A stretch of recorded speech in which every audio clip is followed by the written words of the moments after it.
Muchas gracias a todos por participar. Hoy vamos a hablar en general, de biomarcadores del trasplante, pero hay uno que no hemos, o por lo menos yo no he participado antes. Hablamos mucho del cell-free DNA, pero hoy por hoy tenemos otras técnicas también de inmunomonitoreo no invasivas se están introduciendo en la práctica clínica y que se complementan con lo que tenemos ya disponible. En los últimos años hemos visto que ha habido un avance significativo en todo lo que es técnicas de inmunomonitoreo no invasivas para poder determinar pacientes que están siendo sujetos o que tienen una injuria inmunológica sobre el injerto. El foco va a ser este y vamos a rever algunos temas. Voy a empezar con un caso simple clínico como introducción, pero esto es lo que hoy por hoy vemos y tenemos. Por ejemplo, este es un paciente de 58 años, trasplantado con un donante vivo, con una creatinina basal de 1.1, 1.2, que está mantenido con tacrolimus, micofenolato y esteroides. Y en este caso, este paciente tenía viremia por Viqué, y en el mes 2 se le reduce la inmunosupresión, como hacemos siempre, se negativiza el VK, pero eventualmente tiene un aumento de la creatinina. Se le hace un donor-derived cell-free DNA que le da elevado, y tenemos un anticuerpo donante específico. Es decir, este paciente, al verle bajado la inmunosupresión, desarrolla un aumento de la creatinina, es decir, probablemente un rechazo eh, clínico, porque la creatinina subió. Se le hace la biopsia, rechazo humoral agudo, con borderline. Se lo trata como lo tratamos hoy por hoy a estos rechazos. Le hacemos plex e inmunoglobulina, plasmaferesis e inmunoglobulina. Eventualmente la función renal mejora, pero uno puede ver que el anticuerpo eventualmente persiste y el cell-free DNA se mantiene elevado. Este caso es complicado porque cualquier injuria celular puede dar un cell-free DNA elevado, como ser nefropatía por BK. Pero lo rebiopsiamos y vuelvo, tiene persistencia del rechazo humoral, y se le hace otra sesión de plasmaferesis, inmunoglobulina y rituximab. Y esto es lo que tenemos hoy por hoy, los biomarcadores estándar. El cell-free DNA nos está ayudando mucho, pero la pregunta es, ¿podemos tener otro marcador que nos alerte antes de que el rechazo sea humoral o celular, se haga clínico? Es decir, poder detectar la injuria celular antes de que haya un aumento por ejemplo, en este caso, la creatinina. Los objetivos de la presentación va a ser describir la historia natural de la lesión del injerto y la pérdida del injerto, revisar las técnicas de inmunomonitoreo que tenemos hoy, discutir el papel de biomarcadores en el monitoreo del injerto y describir biomarcadores disponibles actualmente, incluidos la expresión genética que vamos a hablar. Injuria temprana del injerto. Este es un muy buen paper que está en Transplantation en el año 2020, donde gráficamente conceptualizamos acá qué es lo que le ocurre a un injerto desde el momento del trasplante hasta el momento de la pérdida del injerto. En general tenemos si el injerto funciona bien, esta es la línea que ven acá, marcaría función renal. Si está por arriba sería función renal normal y por abajo disfunción renal. Y uno puede ver que naturalmente trasplantamos al paciente, la función renal mejora, y por bastante tiempo tenemos una creatinina normal, digamos. Uno puede tener un rechazo subclínico, donde todavía no hay injuria crónica. La función renal teóricamente disminuye, eventualmente, porque lo subclínico pasa a ser clínico, y vemos que la creatinina en este caso subiría porque la función renal baja.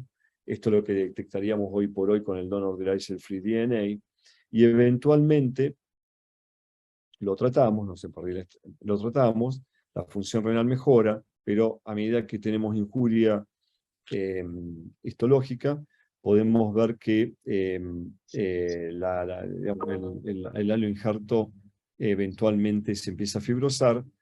Tenemos otro evento subclínico antes del clínico, de vuelta la función renal disminuye, y a medida que va pasando, vamos desarrollando más injuria histológica y eventualmente pérdida del injerto, pérdida de la función del injerto.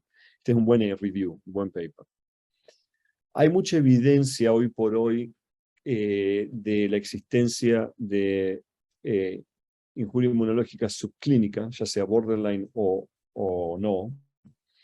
Hay varios estudios. Este es un estudio de la Universidad de Alabama, 441 pacientes, donde hacen biopsias de protocolo a los 6 meses. Un 31% de los pacientes tenían evidencia de rechazo subclínico, sea borderline o mayor. Y en este caso, bueno, todos los rechazos subclínicos fueron tratados a discreción del médico. En general no tenemos protocolos específicos para tratar rechazo subclínico. Los tratamos más o menos igual que el clínico. Pero que pueden ver que a largo plazo en el seguimiento, aquellos pacientes que tienen un tipo de injuria tienen una sobrevida favorable. Borderline menor, subclínica tratada menor. Hay evidencia clínica, hay varios papers, como los que se muestran en esta diapositiva. Por lo menos acá tenemos listado 4 o 5. Este es uno muy bueno también de la Universidad de Pittsburgh, del grupo de Sudan Hariharan, que fue publicado en Kidney International hace más o menos 1 o 2 años. Uno puede ver que en biopsias de protocolo, si uno no tiene rechazo, tiene mejor sobrevida. Esto es a lo largo de 5 años. Si tenemos borderline es menor, etcétera, etcétera. Y uno puede ver que a la larga, este es otro estudio, a la larga los pacientes que tienen rechazo subclínico no tratado, clínico no tratado, tienen pobre sobrevida, pero aquellos que tienen subclínicos también. La pérdida de tardía del injerto, hay un estudio también muy bueno, que es de la Clínica Mayo, donde hacen biopsias de protocolo. ¿Por qué perdemos los riñones? Este es un estudio de la Clínica Mayo, 1.300 trasplantados, biopsias realizadas en todos los pacientes antes de la pérdida del injerto, más o menos 5 meses antes. Fíjense, muchos, 1/3, tenían recurrencia en la enfermedad glomerular. Otros tenían otras causas, ya sean médicas, quirúrgicas, etc. Pero tenemos una gran proporción de los pacientes, otro 1/3, que tenían IFTA, que es injuria crónica histológica, que, sin evidencia de un rechazo agudo. Pero el otro 12% tenía un tipo de rechazo agudo o potenciales que se pierden todavía, hoy por hoy, con la inmunosupresión que tenemos, a largo plazo se pierden por injuria mediada por aloreactividad. Este otro muy buen paper que describe la historia natural del rechazo humoral crónico. Es un paper del grupo de WIBI de Manitoba. David Rush es uno de los autores. Este se publicó en el 2012. Este es un paper que está relacionado a el desarrollo de anticuerpos donantes específicos con eventual pérdida de injerto en pacientes que tienen menor adherencia al tratamiento. Pero lo que podemos ver acá es que el trasplante ocurre, eventualmente tenemos eventos inflamatorios, pero totalmente subclínicos, la patología sigue siendo normal, pero eventualmente desarrollamos anticuerpos donantes específicos, totalmente subclínico, injuria subclínica, capilaritis, deposición de complemento, glomerulitis, pero eventualmente esta actividad inflamatoria pasa a ser clínica, pero ya es tarde. En ese momento ya el tratamiento es tarde. Entonces la pregunta es si tenemos algún marcador en este momento, antes de que se desarrolle el anticuerpo donante específico, para poder determinar quién va a desarrollar un rechazo subclínico y eventualmente clínico. Este es otro ejemplo también del grupo de WIBI, es otro paper en Manitoba, de 47 de los 315 pacientes que formaban anticuerpos. Y uno puede ver que a partir del 5º año, la sobrevida del injerto de estos pacientes disminuye significativamente, a punto tal que solamente la mitad de los pacientes tienen un injerto funcionante al cabo de 10 años. Otro ejemplo, este es de otro grupo, 123 pacientes con rechazo humoral crónico, comprobado por biopsia, seguidos por 9 años, la sobrevida es mala. 1.9 años, al cabo, 2 años, en 2 años la mitad de los pacientes perdieron el injerto.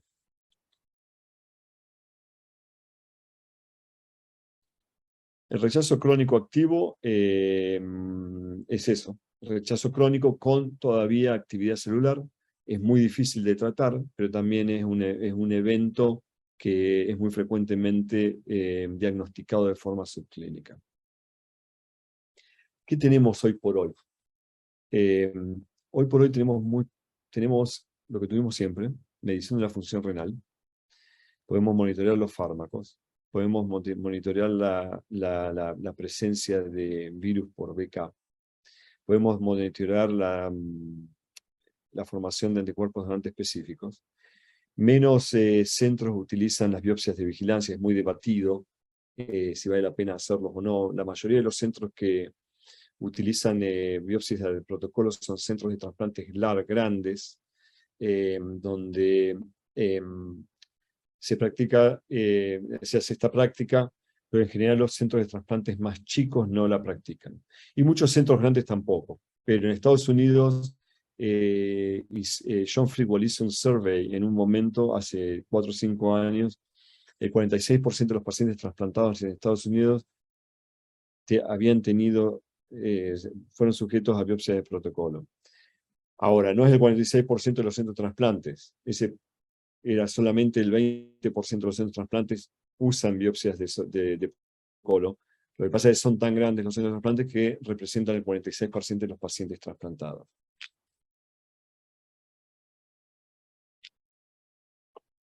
También tenemos usamos ecodoppler, etcétera, etcétera. Esto lo acabo de repetir. ¿Qué tenemos nuevo? ¿Qué podemos hacer que no sea lo estándar de siempre? Uno puede hacer tipificación del HLA antes del trasplante, el epitope, o los eplets, especialmente en los DQ, DR, etc. Nosotros hacemos en Cleveland Clinic. No, esto no para no vamos a dejar de hacer un trasplante, pero muchas veces uno puede tener un anticuerpo donante específico contra un HLA, esto lo mostró el grupo de Peter Nickerson, pero lo que tiene impacto con respecto al rechazo humoral es no el mismatch a nivel del HLA, sino del eplet, es decir, es más específico los alelos de cada HLA. Una técnica cara, nuestro centro de histocompatibilidad lo hace en todos los pacientes que trasplantamos. Lo importante es que el crossmatch sea negativo. Y si es negativo, procedemos al trasplante. En el post-trasplante no medimos el eplet tanto porque tenemos que tratar al paciente de la misma manera. Pero tenemos otros biomarcadores, como ustedes saben, ya hemos hablado varias veces del donor de cell-free DNA, que está en el marcado ya hace, en el 2014 se empezó el estudio, 2017 se publicó, 6-7 años. Ahora hay muchos centros, prácticamente en Estados Unidos, donde se utiliza rutinariamente. El donor de cell-free DNA, vamos a hablar un poquito, tiene sus limitaciones también. Y ahora últimamente tenemos perfiles de expresión génica, como el TrueGraph, y hay otros que están saliendo al mercado, donde uno puede, estos estudios, ahora voy a hablar del CITOD-8, estos test se desarrollaron para ver si se podía anticipar la eventual el eventual diagnóstico de rechazo subclínico, es decir, antes del clínico. El donor cell-free DNA es más valioso en el rechazo clínico. Hay otros biomarcadores, pero no están en la práctica. Y después tenemos la biopsia. Tenemos, que vamos a hablar un poquitito, muy poco, pero del microscopio molecular. Son las tres cosas que hoy por hoy tenemos. Cell-free DNA, perfiles de expresión génica que están entrando al mercado ahora, y el microscopio molecular. ¿Qué es el cell-free DNA? Es ADN libre de las células que están derivadas que son derivadas del donantes. Cuando estas células sufren alguna lesión de algún tipo, sea por BK o por rechazo, se elevan el torrente sanguíneo. Puede estar elevado en el rechazo, infección, lesión renal por cualquier cosa, una necrosis tubular aguda, etc. Va a elevar el cell-free DNA, por eso no lo hacemos, no se recomienda testearlo dentro del mes después del trasplante, porque uno todavía tiene, aunque sea subclínico, efectos de la isquemia de reperfusión, entonces le va a dar elevado. Es bueno para marcar la tendencia, pero no sirve para el diagnóstico de rechazo. Es altamente dinámico, se produce, se libera a la circulación y en el término de 1 hora se desaparece y se reporta como un porcentaje del ADN libre total que tenemos en el cuerpo. La idea, esto es más o menos lo mismo que dije, la vida media es de media hora más o menos. Y hay 3 disponibles ahora, creo que hay alguno más ahí. AlloSure de CareDx de Prospera y el track de TGI de Aerofins Viracor. La idea es que uno no tiene ninguna actividad, no tiene rechazo, el donor de darse free DNA le da negativo, y eventualmente cuando empieza a tener injuria, empieza a subir, diagnosticamos el rechazo, se trata y eventualmente tiene que desaparecer. No siempre es así, pero ese es el concepto. De todos los que están en la industria, de los 3 o 4 que están en la industria, todos tienen prácticamente la misma performance. Son muy buenos como test cuando tienen un muy buen valor predictivo negativo alto. Es decir, si el test es negativo, es muy improbable que el paciente esté sufriendo un rechazo agudo o una injuria celular de algún tipo. Por eso se lo considera útil en aquellos pacientes donde uno no quiere biopsiar o no puede biopsiar, como el otro test que voy a hablar en un minuto. Es decir, si el test es negativo, no tenemos anticuerpos donantes específicos, etc., podemos estar bastante tranquilos de que no hay un rechazo incipiente. El problema de todos estos tests, como pueden ver, es el valor predictivo positivo. El valor predictivo positivo, es decir, la especificidad de la sensibilidad es baja. Entonces, ¿qué pasa? Tenemos que no nos sirve mucho como diagnóstico, porque todavía, es decir, si nos da positivo, puede ser positivo por otras razones que sean rechazo celular. Pero ustedes pueden ver que cualquiera de los 3 tienen prácticamente la misma performance. Se hicieron ahora ya hay muchas publicaciones sobre el tema, hay 2 metaanálisis, entre 7 y 9 estudios cada uno, y lo que se demostró o que lo que se sugiere, que es lo que ya sabemos, es que el cell-free DNA es más alto en aquellos pacientes con rechazo humoral agudo, pero no es tan bueno para el rechazo celular. Hay algunos papers ahora y algunos abstracts que están mostrando una asociación entre el donor del cell-free DNA con rechazo celular, pero es más valioso en la situación de rechazo humoral. Es decir, todavía tenemos un gap ahí con este test. Podemos concluir con respecto al donor de cell-free DNA, que es una tecnología nueva, que se suma a las herramientas que teníamos. ya está prácticamente, se utiliza prácticamente en muchos centros de trasplantes. Ahora se está restringiendo un poco por el tema del reembolso, pero se utiliza, creo que todos los centros de trasplantes tienen experiencia. Hay una mayor asociación con el rechazo humoral y, como dije, tiene un aumento del valor predictivo negativo para el rechazo celular, especialmente en el contexto de un DSA negativo. También es importante notar que la probabilidad de rechazo previa a la prueba influye en la utilidad clínica, es decir, no sirve mucho para el rechazo subclínico tampoco. Y no nos obvia completamente de hacer biopsias renales. Hoy por hoy todavía estamos con la necesidad de hacer biopsias renales para el diagnóstico de rechazo sea celular o humoral. Ahí no me acuerdo el año, pero Michael me puede recordar, pero más o menos en el 2008, 2010 por ahí, fuimos parte del CITO 8. 2010. Sí, 2010. Del CITO 8, que fue un estudio multicéntrico de 24 meses, incluimos 307 trasplantes. Fueron centros grandes de Estados Unidos, incluido Northwestern, Cleveland Clinic, la Cleveland Mayo Clinic en Arizona, entre otros centros.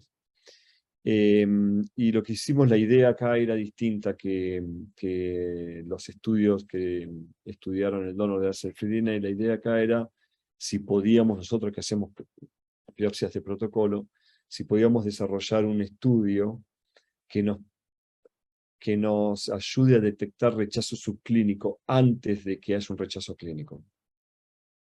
Entonces tenemos pacientes que los biopsiamos a los 3 meses, que de 3 a 6 meses, 12 meses y 24 meses. Y estudiamos la prevalencia de rechazo subclínico. A los 3 meses teníamos 20%, 12 meses 25%, 24 meses más o menos igual. Y estudiamos los resultados a largo plazo y comparamos el rechazo subclínico con la histología normal, la función renal, fibrosis intersticial y formación de anticuerpos. La diapositiva es compleja, la figura, pero ustedes tienen que ver que aquellos pacientes que tenían rechazo subclínico, en amarillo tenían un mayor porcentaje de los pacientes tenían un estudio positivo del test, que es un profile genético que se derivó de 25 genes diferentes que nos ayudan a diferenciar rechazo subclínico del rechazo de la historia de los pacientes que no tenían rechazo. Es importante, esto fue un estudio sponsoreado por el NIH, teníamos una hipótesis, se llevó a cabo, pero lo importante es tener una validación externa al estudio que desarrolló un test en particular. Se acaba de publicar este paper de la Clínica Mayo de Rochester y de Arizona, que es interesante, porque confirma los resultados del CITOD 8. Un estudio observacional, prospectivo, multicéntrico también, que le hicieron ensayos de profile, no me sale en español, de GP, de profile genético en estos pacientes, donde se les realizó 5 veces el test en el primer año de trasplante, es decir, 5 tests. Cada 2 o 3 meses se le hace un test. Y se los dividió en 3 grupos. Aquellos que tenían todos los estudios negativos, los 5, uno de los 5 positivos, o más de 2 positivos, 2 o más positivos. 240 trasplantados, el 47% de los trasplantados tenían un profile, un perfil completamente negativo. Es decir, los 5 estudios le dieron negativo. Un cuarto tenían un test positivo y el resto negativo, 1 de 5. Y otro cuarto tenía más de 2 o más test positivo, es decir, medio, un cuarto y un cuarto. Y a todos se les hizo una biopsia de protocolo al año. un tiempo de seguimiento después de 4 años. Se hicieron 519 biopsias, 204 a los 4 meses, 203 a los 12 meses, ve que solamente un paciente no tuvo 2 biopsias. Y hicieron 112 biopsias por indicación, es decir, donde el paciente tenía alguna anormalidad de la función renal, etc. Los resultados son muy interesantes porque, primero, este es el grupo control. Este es el que tenía un test positivo y este es el que tiene 2 o más.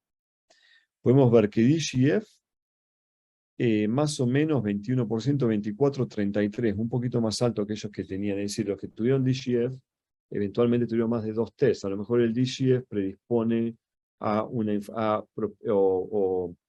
predispone a un rechazo eventualmente. Con respecto al rechazo celular en general un 27% tiene un rechazo. Esto es biopsia de protocolo, no es clínico, todo subclínico, es decir, es mayor a lo que vemos clínicamente, contra un 34%, pero no era significativo, pero significativamente diferente con aquellos pacientes que tenían más de 2 test positivos, 2 o más. Prácticamente no es el doble, pero 27% y 48%. Es decir, cuando un paciente tiene más de 2 test positivos en el año, es probablemente que tenga un rechazo subclínico. En las causas por indicación, también, aunque no era estadísticamente significativo, la incidencia de rechazo clínico en este caso es mayor. Pero recuerden, el test se desarrolló para rechazo subclínico, no clínico. Igualmente, hay una tendencia al diagnóstico de rechazo con este test que se hace antes del eventual rechazo clínico. El GFR, la tasa de filtración glomerular, era mucho más alta, por supuesto, en aquellos pacientes que no tenían ningún test positivo comparado con aquellos que sí.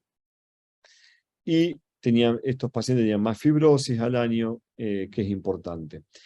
Noten que no hay mayor desarrollo de anticuerpos donantes específicos, probablemente porque se diagnostican antes y se tratan antes. No llega el paciente a formar los anticuerpos donantes específicos. Es muy buena la confirmación externa de este test. Gráficamente uno puede ver acá, cuando uno divide esta es la incidencia de rechazo, y uno puede ver que los pacientes que tienen más de uno tienen mayores test de sensor, tienen mayor probabilidades de un rechazo celular subclínico. Pero yo le mostré al principio, hay mucha evidencia que el rechazo celular subclínico eventualmente lleva a la pérdida del injerto, y más o menos esta es la sobrevida a los 6 años de estos pacientes. Uno puede ver que aquellos pacientes tenían más de 2. Se ve que cuando tenés uno es como que fuese uno anormal, pero no tienes como que de un falso positivo sería. Pero ya cuando tenés más de 2, perdí la cosa de vuelta. Cuando ya tenés más de 2, la sobrevida de estos pacientes es menor.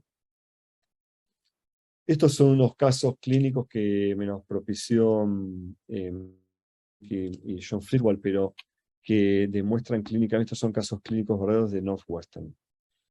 3 casos, 40 años, femenino, tiene una insuficiencia renal crónica por glomerulopatía, sensibilizada, segundo trasplante, con anticoagulación, es decir, difícil de coagular, de biopsiar.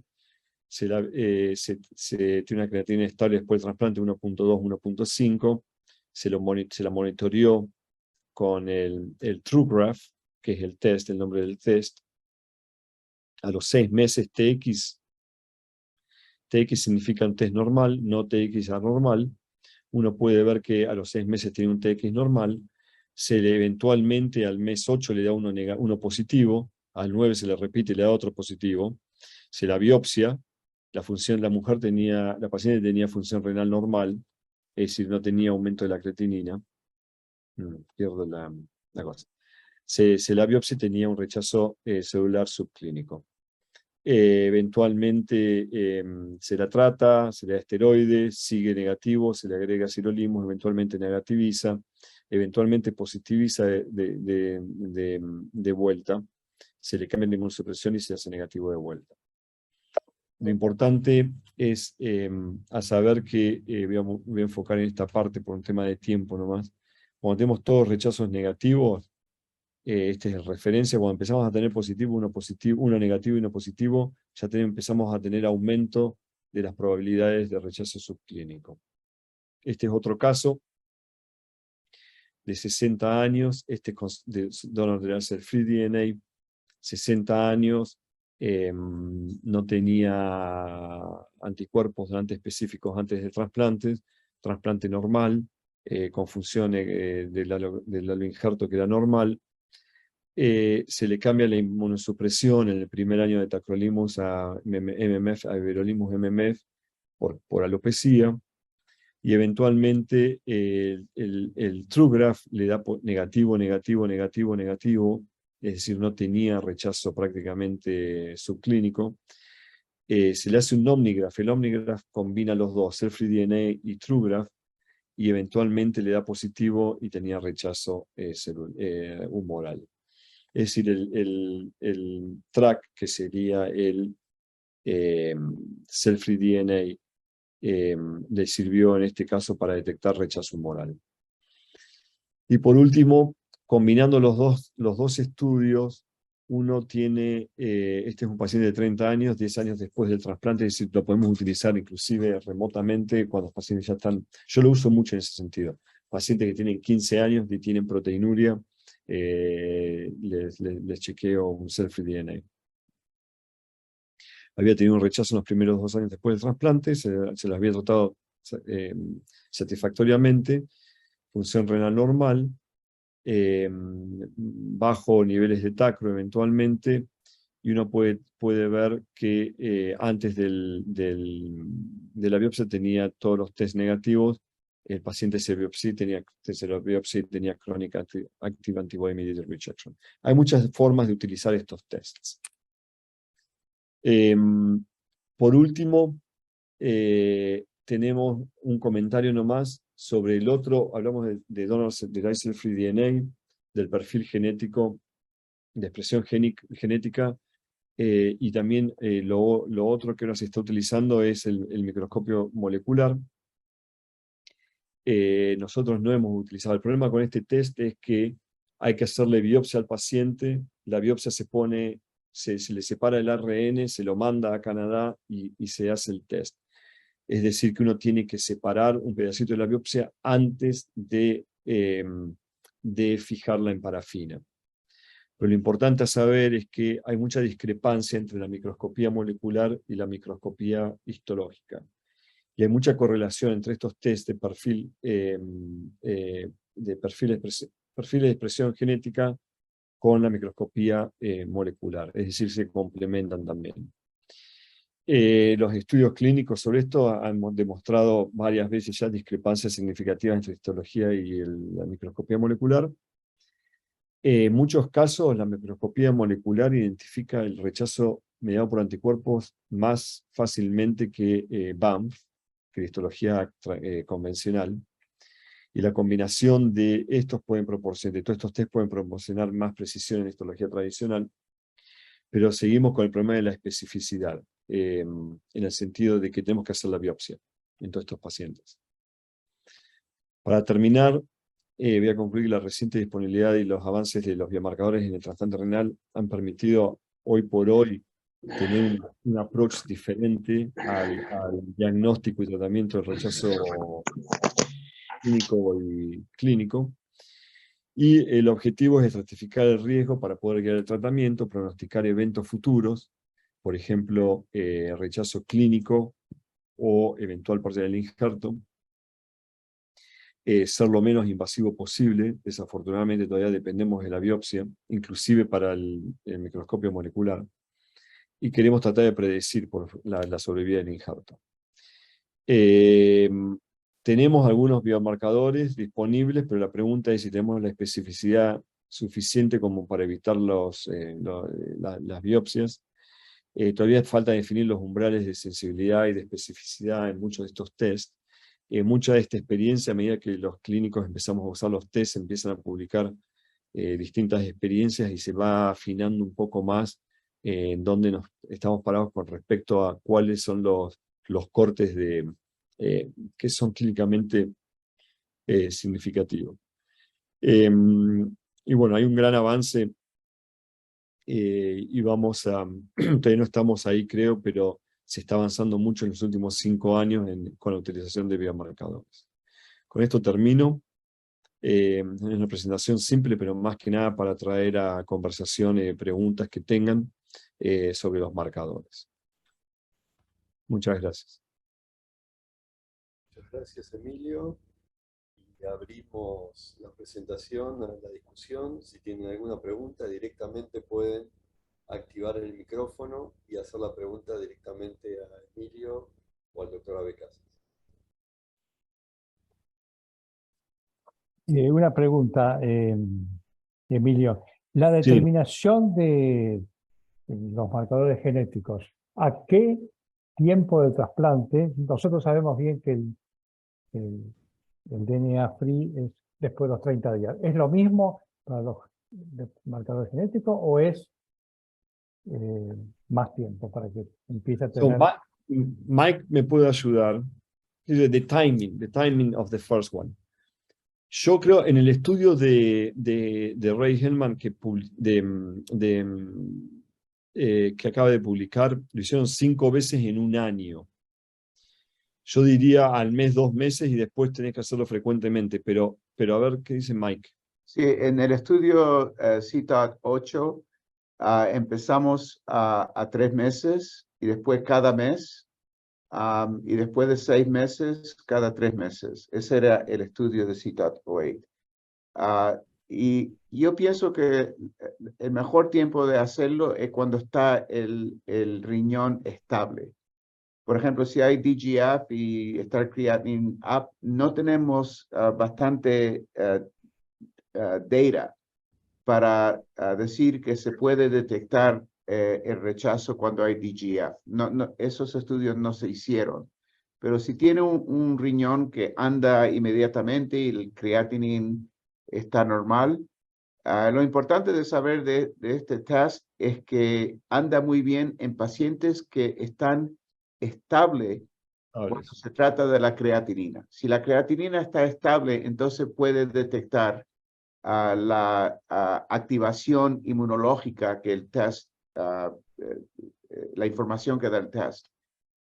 Pero cuando el kidney no está estable y el creatinine está elevado, sobre todo en el primer mes, las primeras 3, 4 semanas, cuando hay ATN y todo eso, la verdad es que no sabemos porque no hemos hecho esos trials.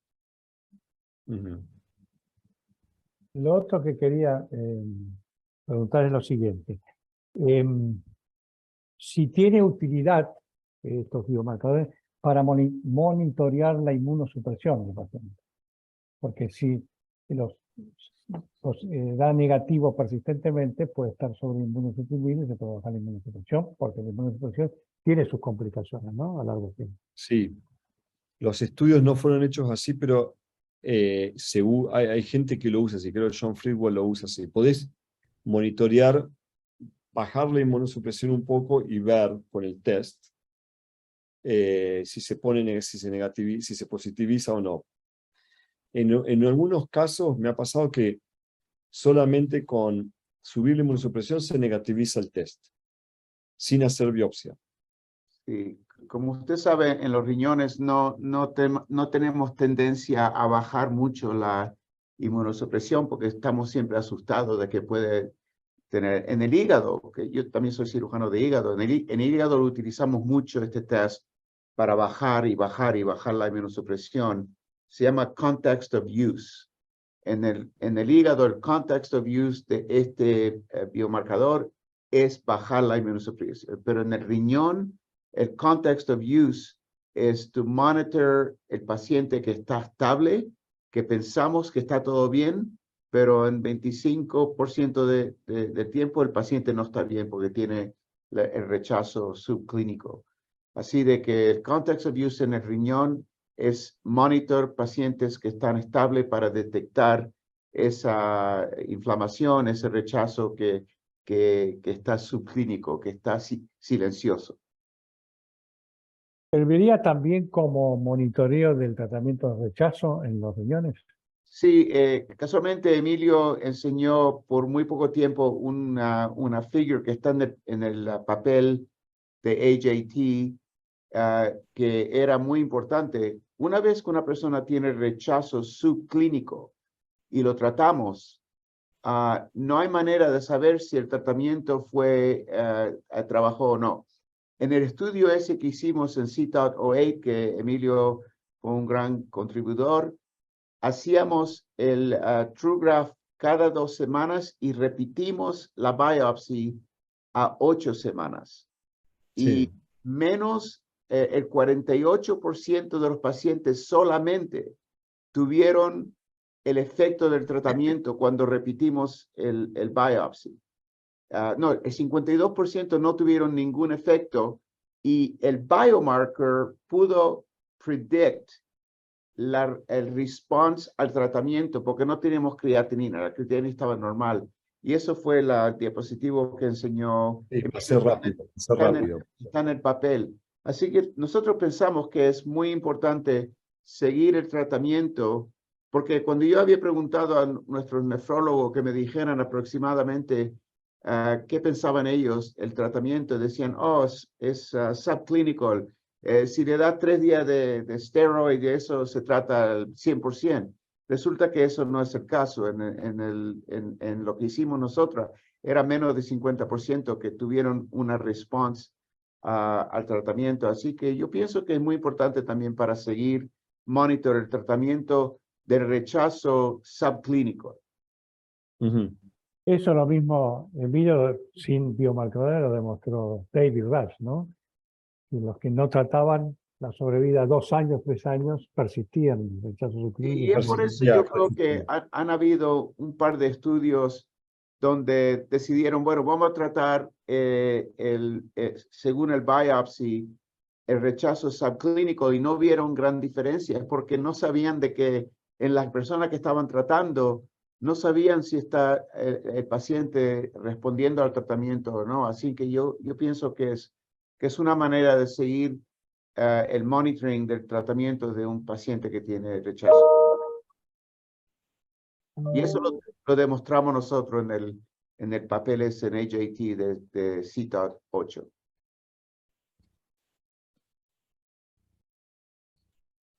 ¿Alguna pregunta de la audiencia? Si no, aprovecho y hago yo una pregunta. Si los tratamientos depletores versus los no depletores te cambian el perfil génico. Perdón, ¿si los tratamientos qué? Depletores versus no depletores.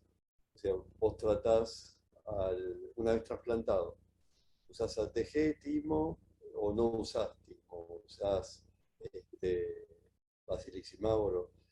¿Eso te cambia el perfil génico o no te cambia? No sé la respuesta, pero la mayoría de los pacientes de CTOT-08 estaban con timoglobulina inducida, o en Northwestern usan Campath. Sí,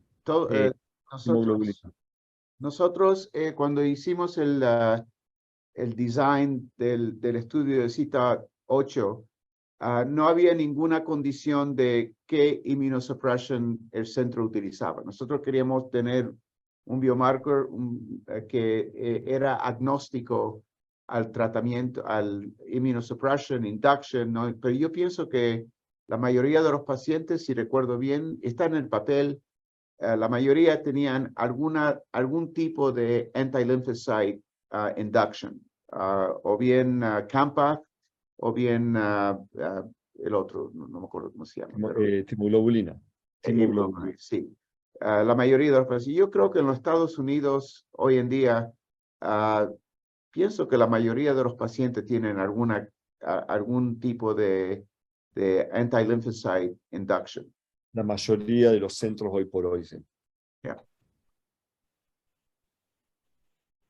Pero había centros que utilizaban prednisona, centros que no utilizaban prednisona. Nosotros en Northwestern abandonamos la prednisona hace casi 20 años. Así que por eso teníamos 5 centros que tenían cada uno su protocolo para inmunosupresión. Sí, eso es importante. Había 5 centros, todos con.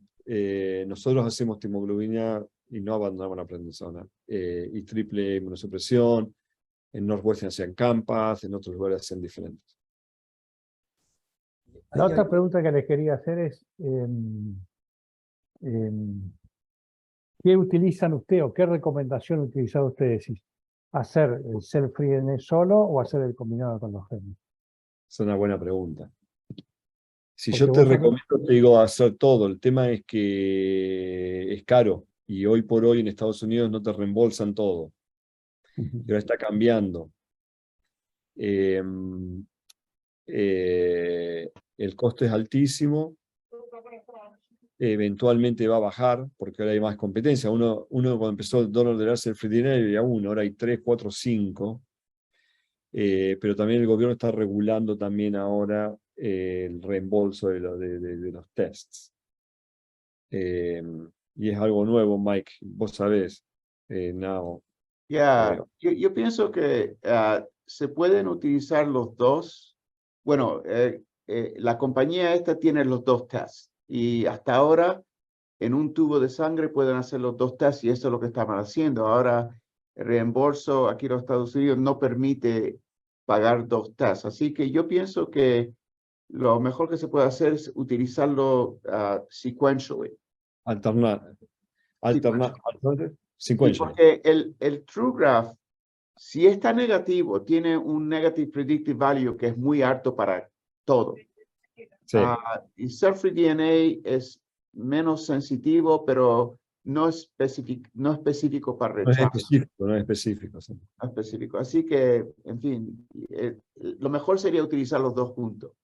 Pero se puede utilizar los dos juntos y yo pienso que el TrueGraph te da más información sobre el rechazo. Pero cada centro lo hace un poquito diferente, Domingo, dependiendo lo que el centro piense y hoy por hoy ya no reembolsan los dos si los haces juntos a la vez. Antes podías hacerlos juntos, ahora no. Entonces es muy dinámico está muy dinámico el tema de biomarcadores y todo lo que es reembolso. También aquí el problema que tenemos aquí en los Estados Unidos es que el cell-free DNA no está recomendado por las personas que pagan para sustituir por una biopsia de protocolo.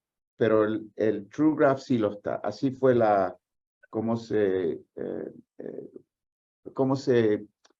initial MolDX decision for TrueGraph was to substitute for protocol biopsies. But for the cell-free DNA, that was not the application, the context of use. So, desde el 31 de marzo de este año, el gobierno del Medicare, el PAMI, lo que sea, no nos paga más los tests si lo hacemos dentro de la semana de la biopsia. Porque no vienen a pagar los dos, la biopsia y el test. Tampoco pagan más si haces los 2 tests juntos. Tenés que separar todo. Y tenés que tener indicación para el test. Ahora tenemos que documentar cada vez que lo escribimos. pero si tiene un test, digamos un TrueGraph que está positivo y hace el biopsia, ya no se considera protocolo, se considera por cause, porque tiene una razón para hacer la biopsia. Y ahí sí lo cubre. Ya, así lo cubren, ya. Por eso está muy importante reconocer de que utilizando el TrueGraph es reemplazar la biopsia de protocolo. Y normalmente si hay 2 positivos al mes con un creatinine normal, o se trata o se biopsia, porque el positive predictive value sube si hay 2 positivos en vez de 1 solo. No, perdón por mi español. Muy bueno. No, muy bueno. Mejor que el mío. Muy bueno.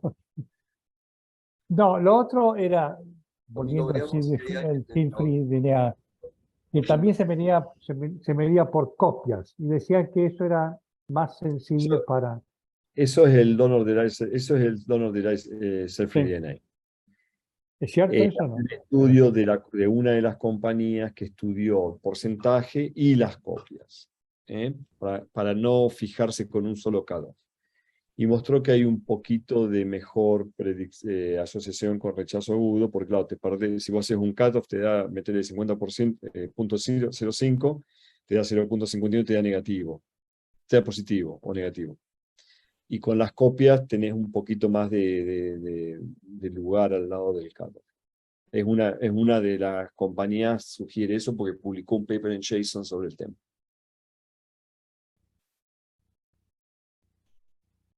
Bueno, veamos si hay Bueno, alguien en la audiencia que quiera hacer una pregunta. si alguien tiene una pregunta más, me pueden siempre escribir un correo electrónico o mandarme un mensaje.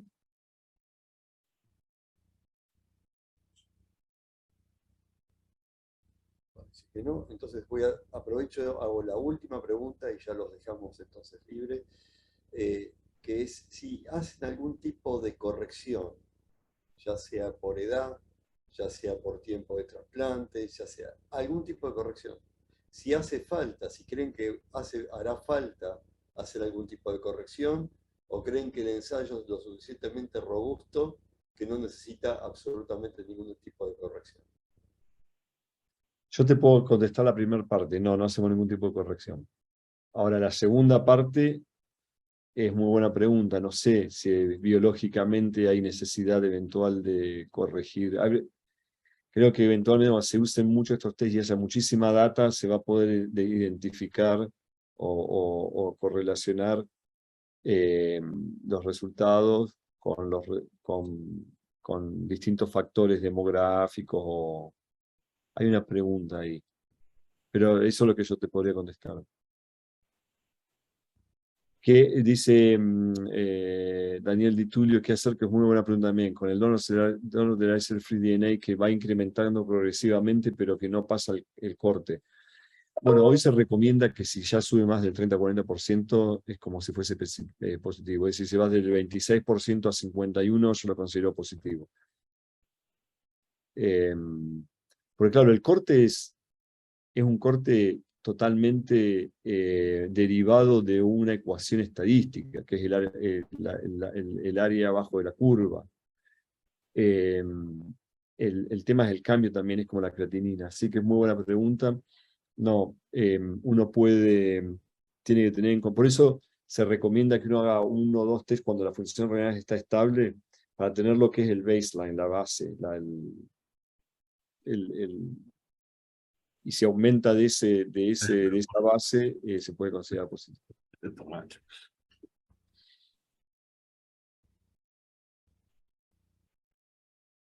La pregunta de cuál se debe de utilizar, yo pienso que porque no se puede hacer los dos al mismo tiempo, se puede alternar entre el Gene Expression Profile y el Cell-Free DNA. Para tener una buena idea, lo mejor sería hacerlo los dos juntos, pero nosotros al no tener la posibilidad de hacer eso por reembolso, creo que la mejor manera sería de alternar uno y el otro. Pero eso, yo soy cirujano, yo soy nefrólogo, así que ustedes son lo que tenéis la respuesta mejor, pero yo pensaría que esa sería la mejor manera de hacerlo. ¿Cuáles son las experiencias con otros trasplantes? Con Domingo. trasplante de hígado, trasplante de corazón, con Domingo. biomarcadores. Bueno, en el corazón se utiliza. El corazón se utiliza hace mucho. Pero en el corazón se utiliza el Gene Expression Profile mucho más que el Cell-Free DNA. En el hígado estamos utilizando Gene Expression Profile. También con Cell-Free DNA, pero mayormente Gene Expression Profile. El pulmón también se está utilizando mucho. Pero más que nada en corazón ya hace como 10 años que se utiliza. Yeah. Hay una Porque en pregunta el corazón tienen que hacer biopsias muy frecuentemente. Claro, por eso el corazón es muy útil, ¿no? Yeah. Hay una pregunta de Luis Evangelista, no sé si lo quiere hacer Luis. ¿Qué tal? Buenas tardes. Gracias por la presentación, Emilio. Muy ¿Cómo anda? interesante. Aquí en México no tenemos este tipo de biomarcadores y frecuentemente nos solicitan pues estar midiendo anticuerpos contra el HLA y buscar donador específico, pues como una especie de subrogado de este tipo de biomarcadores para determinar algún evento asociado a rechazos mediados por anticuerpos. Pero con estos biomarcadores, digamos, pues sería útil estar haciendo anticuerpos contra el donador post-trasplante. Mira, yo creo que todo es complementario. Son todos test complementarios, todos tienen valor. El problema es el costo de todos estos tests y la disponibilidad que tenés de hacerlo. Yo si veo un cell-free DNA que sube, sí, les hago... mira, hay un paper de UCLA, no, de Cedars-Sinai, donde aquellos pacientes que tenían un donor de cell-free DNA positivo, pero DCA negativo, en esos pacientes no hay rechazo humoral. Pero en los que tenés doble positivo, sí. Porque acordate que el donor de cell-free DNA puede simplemente ser positivo porque tenga otra injuria, ya sea un poco de necrosis tubular aguda, o de VK, o de cualquier otra cosa. Para mí son todos test complementarios.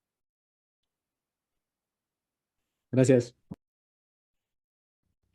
A ver si hay alguna pregunta más. No, Mike tiene que acordar. Pero bueno, escríbanme si tienen alguna pregunta. Hay mucho de esto. En los próximos años se va a ir redefiniendo el campo, vamos a ponerlo así. Y hay muchas compañías ahora que están desarrollando todo tipo de test.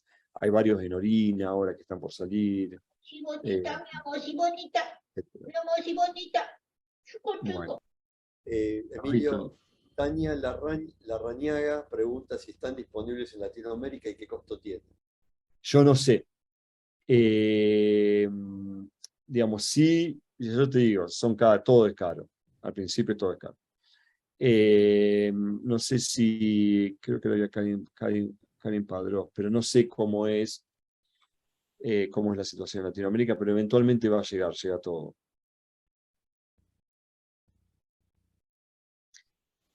Bueno. Muy bien. Si no hay ninguna otra pregunta, entonces no queda más que agradecer a Emilio Poggio, al doctor Abecasis que se tuvo que retirar y agradecemos entonces el patrocinio de Eurofin y el patrocinio de la Fundación Tercer Milenio. Muchísimas gracias a todos y los esperamos en la próxima actividad que estaremos realizando en los próximos meses. Muchas gracias. Gracias.